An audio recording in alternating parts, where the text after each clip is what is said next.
commit suicide every single day. Between the ages of 14 and 44-year-olds, this is the highest number of deaths in Australia. Second highest is accidental poisoning, which is, I think, attempted suicide. Third highest is land transport accidents. Some of those might be potential suicides as well. I think all of these three things are preventable.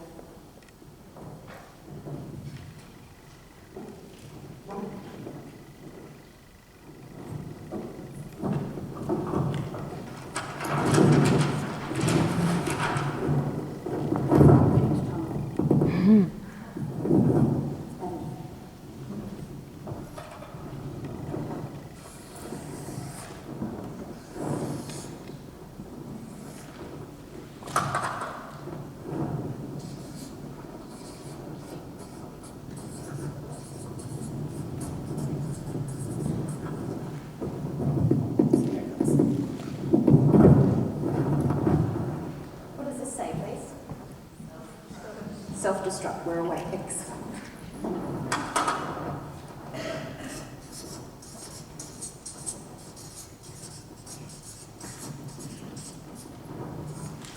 this one? X.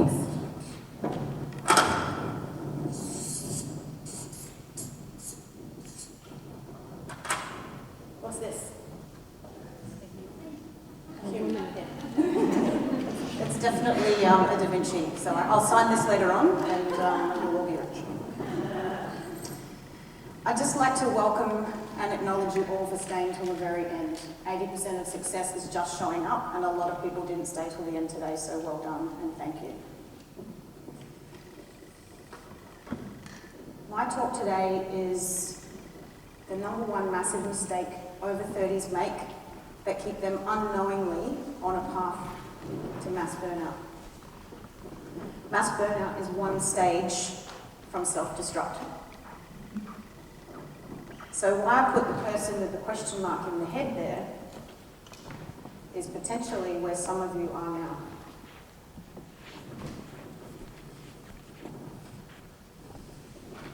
Also want to thank Maddie for introducing me. That was a really good introduction, wherever she is. Thank you, darling, that was amazing. And to my fellow speakers, I hope you can agree that they've really provided a lot of value for you today as well, and I've actually taken home quite a few tips myself, so thank you very much to everyone too.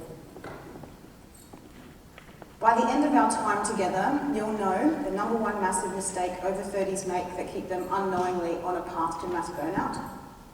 Know, understand, and be able to self-assess all 9 areas of your wellness, and be clear on what areas or area you need to work on for your life renovation. Is it okay if I tell you just a little bit about me so you know the context of why I'm here, and hopefully to get to know each other a little better? Yeah. As Maddie said, I'm the CEO of 3 companies, Ultimate Corporate, we're all busy. But my background is in personal development. I was a massage therapist, personal trainer. I've worked in hospitality. I've worked in events and marketing. I've done it all. I've even sold haircuts to people walking down the street in the middle of London. So I've been researching, training, and being in the wellness industry since 1996, and no, I'm not 2. I'm almost 39 years old, so I have had a long career in different sorts of things, but really what I've found is connecting to people and being able to figure out where they're at and where they want to be, and bridging that gap is where I love. That's my strength. You know, I was in the wellness space before it became trendy, and I remember once when I was just starting out as a massage therapist, the ads in the yellow pages, because they were the only ads you could put in to advertise yourself, were in the sex section. So technically we've come a long way, but sometimes not that far either. Luckily, I hope they're not in there anymore. And I am very proud of the awards I've won, and so my team as well. But really, as I said, the connection to fellow humans is what I get rewarded most with. So the trophies, they're lovely and they're shiny and they're on my shelf, but knowing that each of those things is because I've connected and my team has connected and helped people along the way is much more rewarding. It wasn't always like this though. I wasn't always the CEO of 3 companies and jetting around the world and speaking at events and having my life all together. I believe that your voids, what's missing in your life, become your values. And looking back now, I thought the 3 things were missing from my life when I was a child. Openness, awareness, and connection. And I'd like to share with you a story about JC the kid. I was the one who was on the naughty wall in kindergarten almost every week, but not for reasons you think. There were 2, what would you call them? 2 rules, basically. 1, do not pick up other children. And 2, do not go up the stairs to the big kids' playground and pick up other children. I did both. So I was sitting there having my lunch, and if I heard someone scream or cry, or I felt, oh, there's something about that intuition and the gut instinct that Shane was talking about before, I'd think, right, put my superhuman cape on, drop my lunch, get out of the way, climb the stairs, pick up the big 4th grader, put them on my back and carry them down to sick bay. I was in kindergarten, so I was about 5 or 6. Dropped them into the sick bay, and then I'd walk straight. I said, yep, I know where I'm going, straight to the naughty wall, eat my lunch in front of Humpty Dumpty. Him and I became very good friends. It was pretty much like this my whole life, if I remember it back correctly. I was a life supporter way back then, picking up people and helping them, even if they didn't necessarily want to be helped. You're sick, there's something happening, let's go. It was quite funny to watch. I was creative with the rules, and I still am. But I used my strengths and my intuition and my gut instinct back then, because at that time, all I wanted was someone to notice me. For someone at home to ask me if anything was going on. Because about that time, and for about 13 years that I can remember in my life, my grandfather was sexually abusing me. And nobody knew. It actually came down to a point where I remember we were sitting at the kitchen table and it had come out that he was doing something to my cousins, and my parents asked us all 3, my brother, my sister and me, and I thought, excellent. I can now tell someone. I'm going to be saved. This is going to be great. I'm going to be able to feel like I can share with everyone again. My brother said no, my sister said no, and I said no. Because when I look back now, having my parents ask me that question, I again stood in their shoes and tried to save them by thinking I could not imagine being a parent, having to ask my child if my mother or father had touched them. To this day, they still don't know, and the reason why I haven't told them is because I still think that there's no need for them to know. If it comes out, I have no problem sharing that story with them, but I'm still the protector. So while I was busy saving others, and I wanted someone to save me, I thought, you know what? I've got someone to save me. Me. I mean, I was waiting for somebody else to go, are you okay, or what's happening? And I thought, hang on a minute, why can't I just be that person?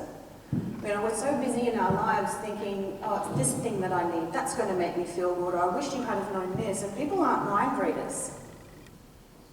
And I thought, I'm going to be what I need for myself. So if I had have kept waiting for someone to save me, I'd still be waiting. And I'm the type of person that doesn't wait. As Maddie knows, my team knows, it happens a lot. Fast, fast, fast, fast, fast. So I guess you could say, you can't really want something for someone else more than they want it for themselves. And whatever I wanted for myself, I knew that I had to be responsible and accountable for my own actions, my own thoughts, and my own feelings, regardless of what was happening in my life. So I became non-judgmental, open, and aware, because I had no idea if somebody else was going through any of these things that I was. They could be.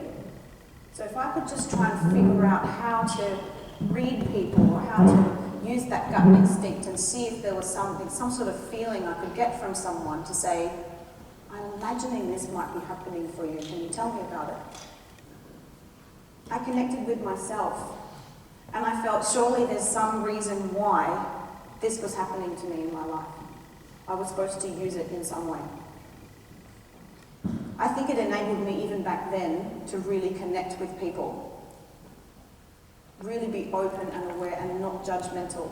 Because the last thing you want when you tell someone your big secret is for them to start judging you.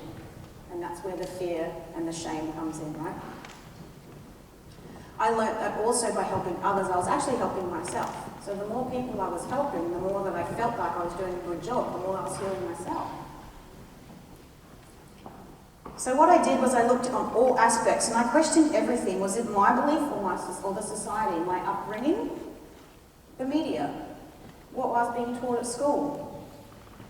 I questioned really stupid things like, do I actually not like anchovies, or is it the fact that my mother doesn't like them, therefore I don't? I like anchovies, by the way, and it took me about 20 years to figure that out. And then my dad said, I like anchovies too. Don't tell your mother. I looked at who I was and who I wanted to be and started just bridging that gap. Who I am today is because of everything in my life. The good, the bad, and the ugly. And I accept all of it. So we fast forward many years and JC the kid is still a kid, an older one. Sometimes some things don't change. But I really started assessing every area and I thought, you know what am I feeling? How's my marriage? How are my friends? How's my work? How are my finances? You name it. I did like a mass clean out and it felt like a big tsunami. But I was being in motion, and being in motion creates momentum. I was getting help and support from the best practitioners, coaches, webinars, events like this, everything. I was getting my hands into everything I could possibly imagine. Because I thought, this is my life. I want it to be the best that I can be, not coast through it and then get to 90, 100 years old, hopefully 100, and think, geez, you know what, I wish I had done that. Or I wish I hadn't have, actually, I don't want regrets when I'm 100. And I'm not saying I'm going to jump off every building because I have a fear of heights. But I'm just saying that there are some things that you think, I'll wait for that, or I'll do that later, or I'll do it when's, or the gunners. Do you have any friends that are the gunners? Oh, I'm going to do that. I'm going to do that. I'm going to do that when I have the job, or the wife, or the partner, or blah, blah, blah. Because if you keep waiting, you'll still be waiting. Every day I continue to learn and do. Now there's a big difference between learning how to be a brain surgeon and actually doing a brain surgeon. Not as in doing a brain surgeon, as in being a physical brain surgeon.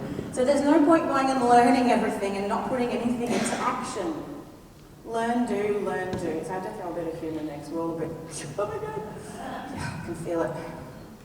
So I'm in front of you today to let you know that I am here for you. Give you a safe, open place to say whatever you need to say. Share however you want to feel. Share however you currently feel, which are two completely different things. And say whatever you want to say without judgment.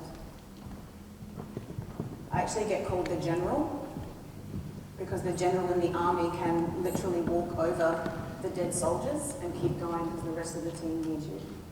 It's not that I don't feel for them. It's the fact that sometimes you can't let the rest of the team know what's happening because they need someone who's going to be leading them forward. Enough about me. Let's talk about you. Don't worry, you won't cry anymore. The rest of it's good. How many of you would actually like to know what the number one massive mistake that over 30s make that keeps them on a mass burnout destruction course?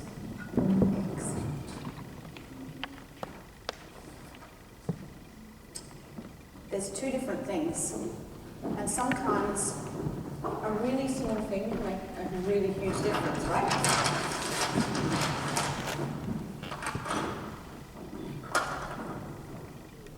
Excuse my left-handed writing, it's pretty hideous, I know.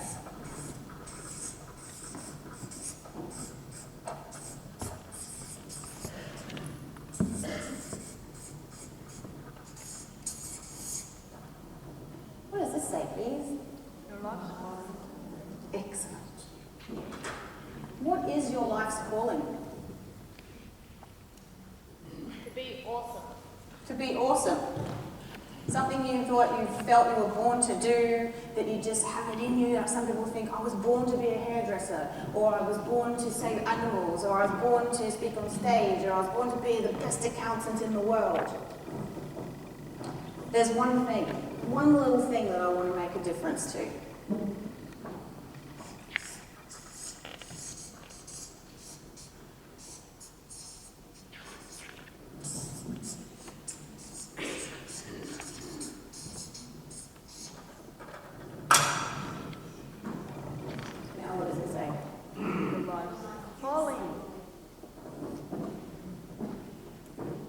Your life is calling. I have seen so many people that have no idea that they're on a path to mass burnout. No idea. They're drinking green stuff and they're on a 12-week challenge and they're at the gym and they're on a paleo and they've done this and they're doing that and they're thinking this and they've got an app for that and there's a this. It's really confusing. I struggle keeping up with them and I'm pretty sure they struggle keeping up with themselves. And you know what? Sometimes when I think about it, I ask them, so how's that thing that you're doing now, that app that you were doing, or that new workout? And they say, hey, it's great, it's awesome. Well, actually, yeah, I stopped doing that last week. Now, I'm onto this thing, and it's really cool, and you've got to do it, and this is how it works. And you just think, oh my God, I can't even remember what you were doing last week, let alone now what you're doing. Now I've got to learn something new. Personally, I remember, as an example, learning how to drive. Does anyone remember learning how to drive and thinking, oh crap, there's a big weapon around me, you know? I've got the ignition thing, and I've got the windscreen wiper things, and I've got some lights, and the dashboard thingies, and let alone handbrakes, and I drove a manual car, still do, so that whole foot pedal thing, bunny hopping down the street, it's crazy. Now what can you do? I put my makeup on, I can have a coffee, we can talk on the phone, we can watch a webinar, the cars drive themselves these days. I was just in a Tesla last week actually, those things are real cool. Really cool. Not that anyone does all those things in a car because it's really important just to drive, right? Yes. But it's in our subconscious, we don't have to think about how to drive anymore, right? Sometimes I get to where I'm going and think, how the fuck did I get here? I'm like, did I go through any red lights? No, I don't think so. But you know how you just, it's autopilot. So, it becomes a habit. And the quality of your habits, I believe, equals the quality of your life. So let's reveal the number one stakes. You ready?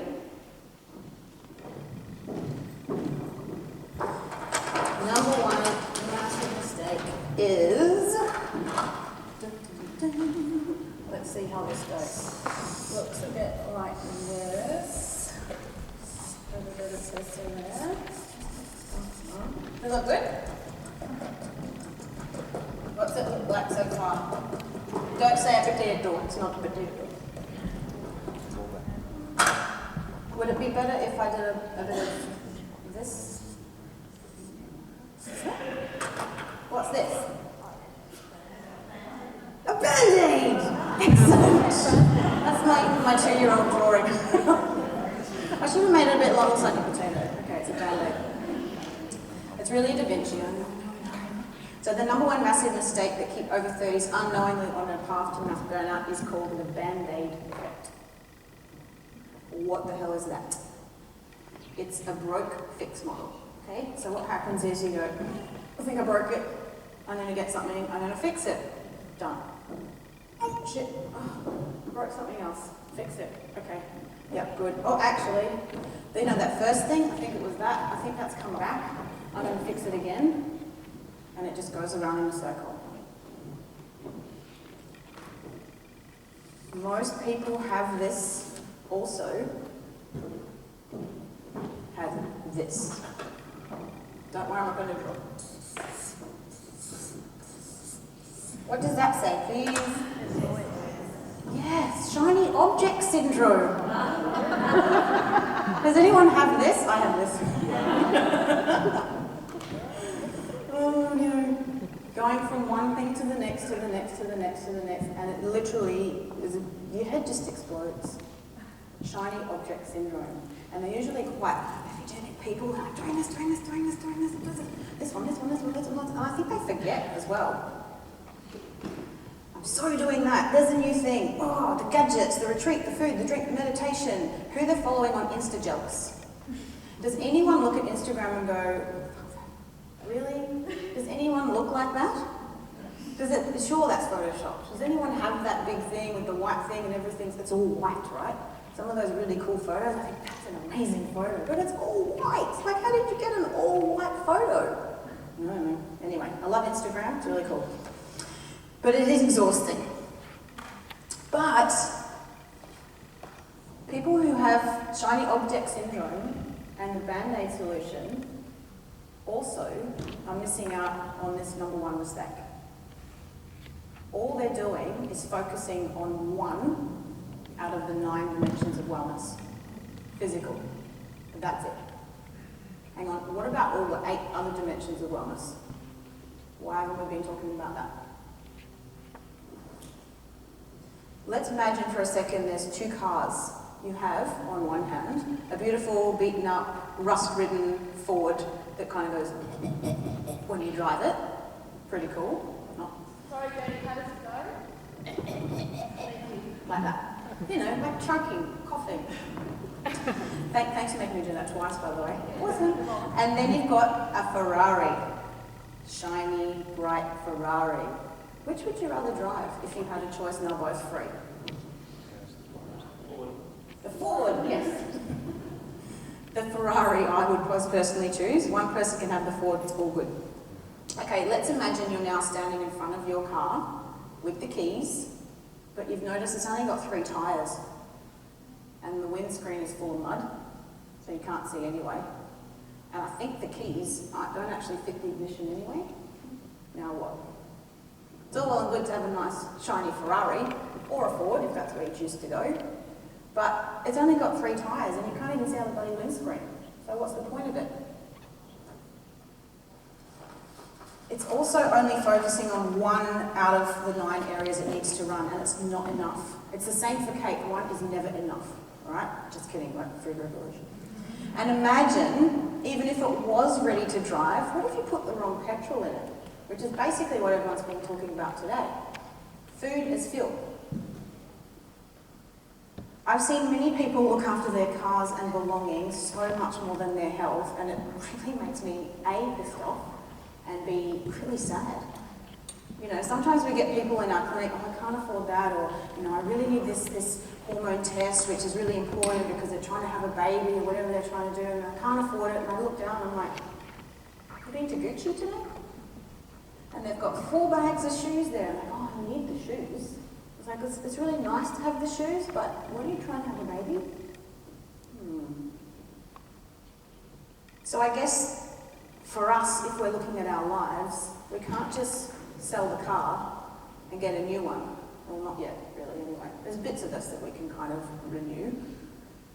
But what I'm trying to say today is we can renovate our current lives. A life renovation, which is what I mentioned before. And what we're going to go through shortly together is how to not just focus on physical wellness. Because, you know, if we're looking at just physical wellness, we really are missing out on all 8 other dimensions. It is exhausting, and you know what? It doesn't actually have to be perfect. It just has to be perfect for you. So we're ready to go through the other 8 dimensions of wellness. Let's see if you're awake. This is, I think, is really cool. Let's see if we can read this for me.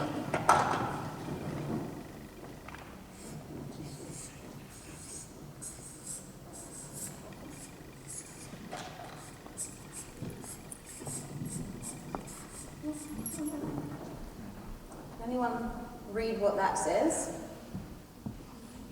Possum feed. Not possum pea, that's completely different. Possum fee is a really good way to remember all 9 areas of wellness. I tried all the different combinations of all the letters and nothing came up anywhere near as good as this one, and this is the best I could do, which is pretty shit, but still. Okay, so we're awake. What's P? We just said it today. What's P? Physical. How do you spell physical? Physical. Excellent, thank you. O. Nope. Good, but no. Something you do for a job, perhaps?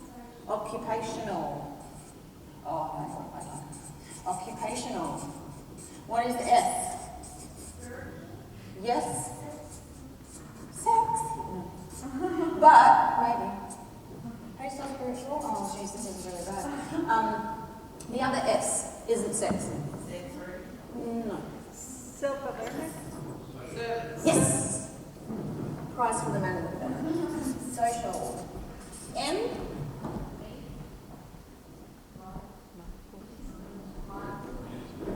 Yes. Could say, let's just put mindset, could be mental, but mental, people think when you say mental, they think it's calling them mental. You're mental, but it's not. It's just, that's what it's called, it's a mental thing. And the F?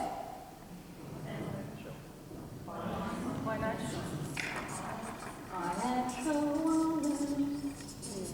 And an I? Intellectual wellness. E? Emotional. Yes. Who was that? Excellent. My friend from up the back. Yep. Emotional. And one more. Yes! Oh, we're awake. Oh my God, I'm so excited.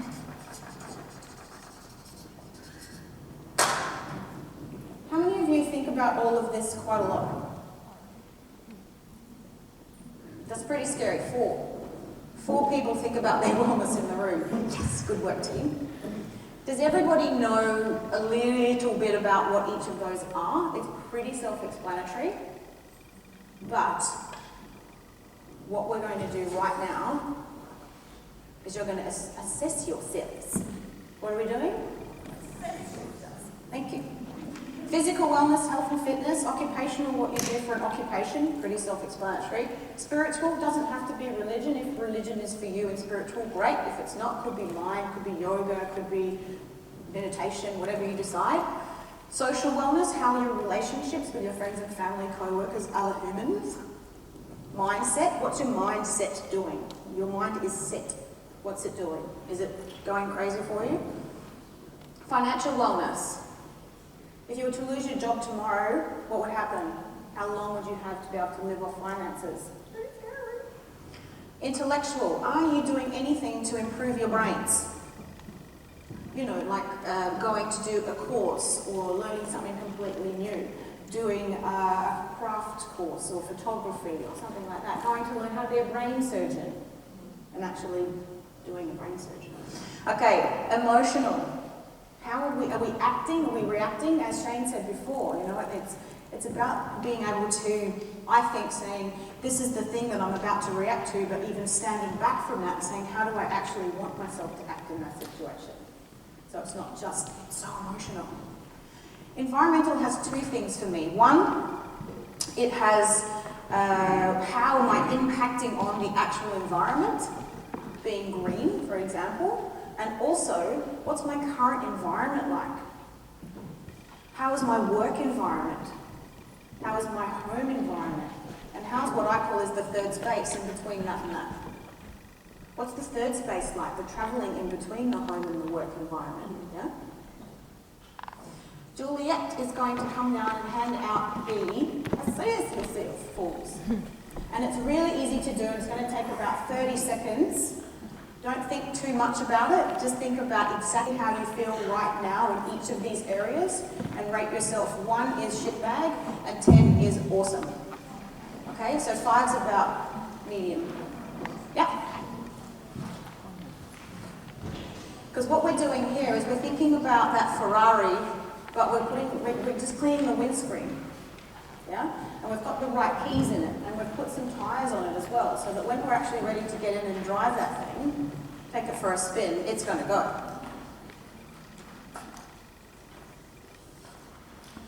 So working on these areas as well isn't complicated or hard. Like, you can do this exercise anytime, anywhere.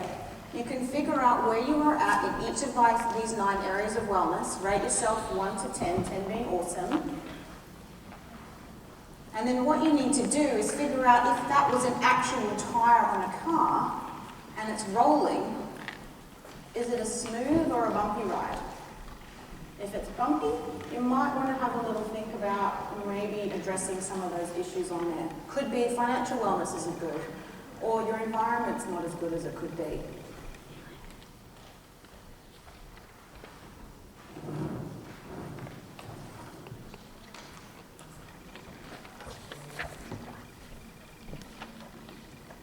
So how's our wheels going? Are they starting to look fairly smooth, or is there a little bit of a bump in there? The next thing you can do is actually put somewhere else on the page where you would like to be out of 10 as well. Set yourself some goals. So if your financial wellness right now might be a 3 and you want it to be an 8 or a 9, you can put that there as well. Because then all it is simply bridging that gap, as I said, between where you are now and where you want to be. Because sometimes when we look at assessing something like this, we think of, if it is a 2 or a 3, we get a little bit down on ourselves and think, but we don't actually put in what we want to be. So I think it's important to have that goal. Has everyone got that done? Now, because it's late in the afternoon, just humour me, because I know we're all really close family in here by now, so we've been in here since 10 o'clock this morning. So what we want to do is turn to a neighbour and say, hi, my name is Jodie, or if your name isn't Jodie, insert your name there, and say, I'm working on my, pick whichever wellness area that you'd like to work on first, and go.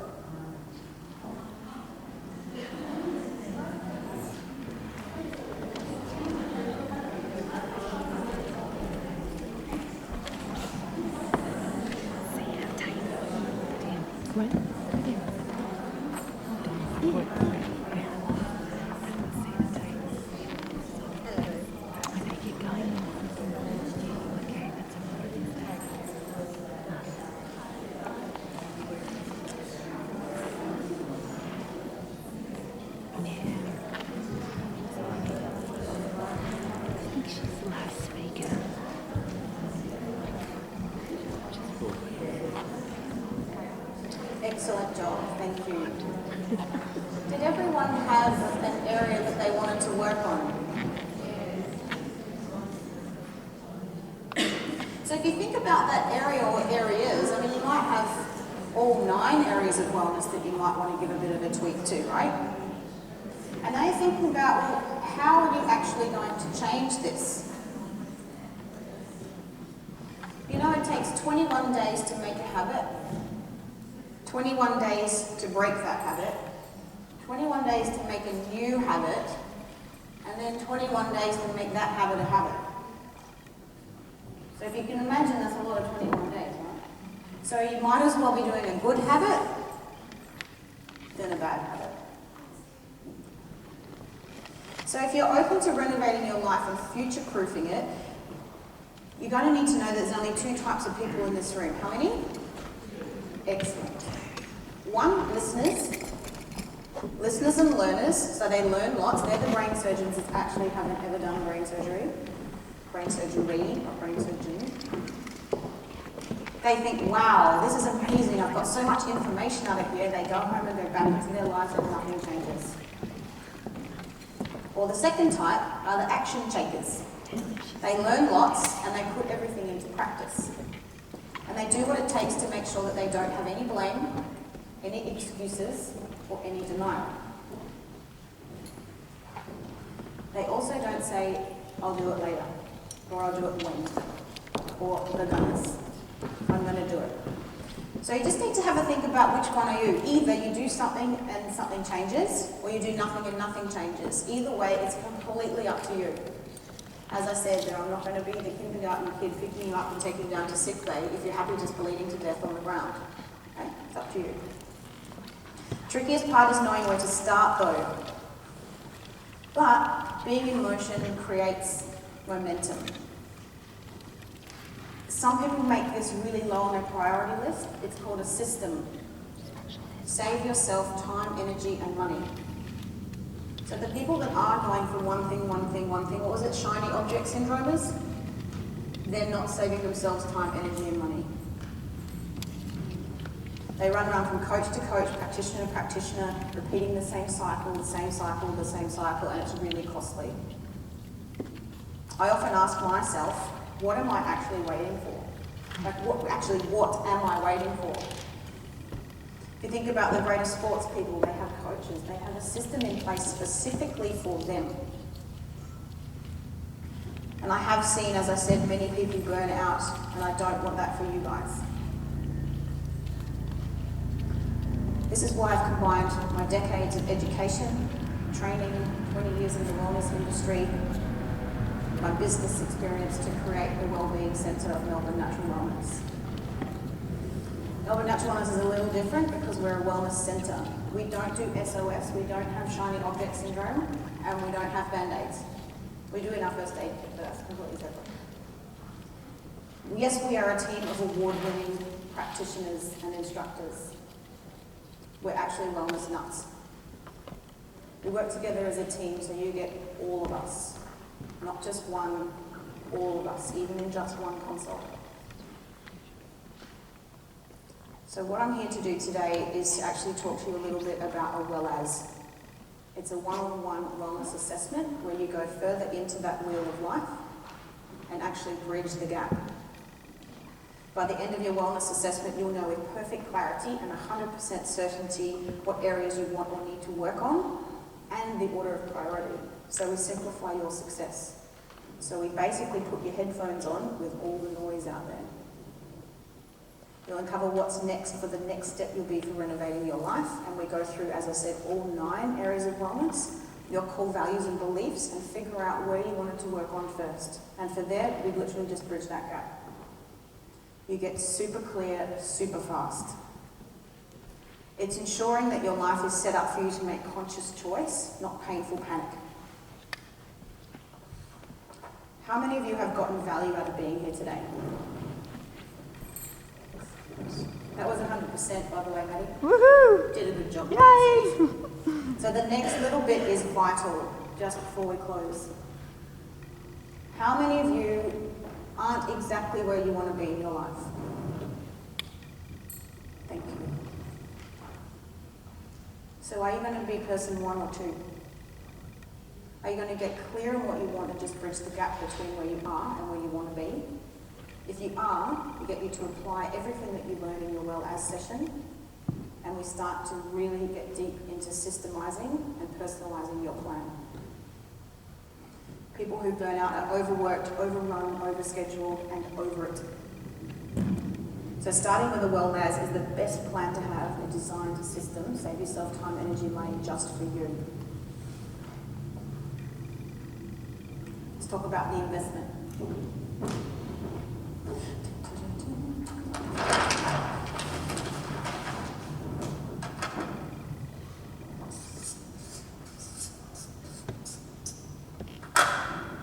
$57. Now,